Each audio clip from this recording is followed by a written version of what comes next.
大家好，我是老莫。今天咱們做香芋餡。香芋餡虽然制作複雜，但是做好之後口感香甜，入口即化，不僅可以做餡，還可以作為一道甜點使用。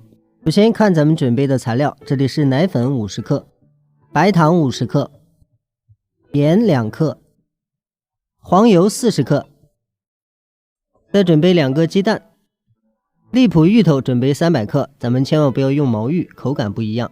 接着咱們處理一下這些食材，香芋直接一開2半，然後咱們改刀給它切成薄片，切的稍微薄一點呢，咱們蒸制的時間更少。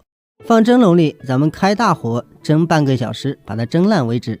油化開之後，咱們單獨先放到碗裡，加上白糖，這個白糖可以換成糖粉。接着用攪拌機把白糖和黃油攪拌匀，攪拌成咱們畫面蒸這樣的稠的狀態。接着把2克鹽放進去，放上鹽呢，只是提升一下口感，然後再放入雞蛋，放入雞蛋之後快速攪拌匀。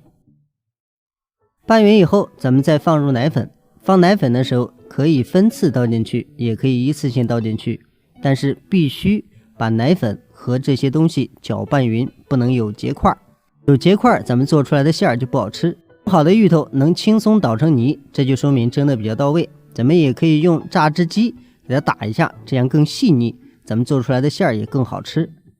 芋頭打匀之後，直接加入咱们之前用黃油和雞蛋攪拌的液體裡面，徹底攪拌匀。這個呢跟咱們做蛋糕是一樣的，如果說攪不匀，咱們做出來的餡呢口感就不一樣。攪拌成咱們畫面中這樣，咱們直接把它裝入模具，這樣主要是咱們後面操作比較容易，不會粘的到處都是。放進去之後，咱們稍微給它攤一下，讓它平整一些。拌好的芋泥可以嘗一下，甜味不夠的話，咱們這時候再加上糖，然後攪拌匀再蒸，這樣呢味道就会更好。咱們後期加呢味道就不行。拌匀之後，大火蒸15分鐘，拿出來攪拌一下，主要是讓它蒸得更匀。攪拌的時候呢，一定要給它攪拌到位，每一個地方都要攪到。拌好之後，再次放入蒸鍋蒸18分鐘就可以了。香芋餡的蒸制部分咱们就算完成了。剛蒸好的狀態大家可以看一下，咱們用筷子挑一下，它能成這樣的塊就可以。如果說特別稀，說明咱們的材料加錯了。接着咱們鍋裡加上一點油，燒熱，然後把蒸好的餡放進去炒一炒，這樣咱們做出來的餡就更香，而且咱們在包的時候不容易沾手，特別容易包。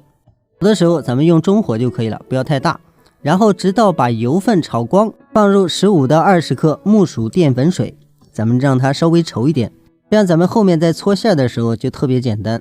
放入的澱粉水炒匀之後，就呈現出咱們畫面中這樣的狀態，看上去沒有明顯的油分，這個時候咱們就可以盛出來了。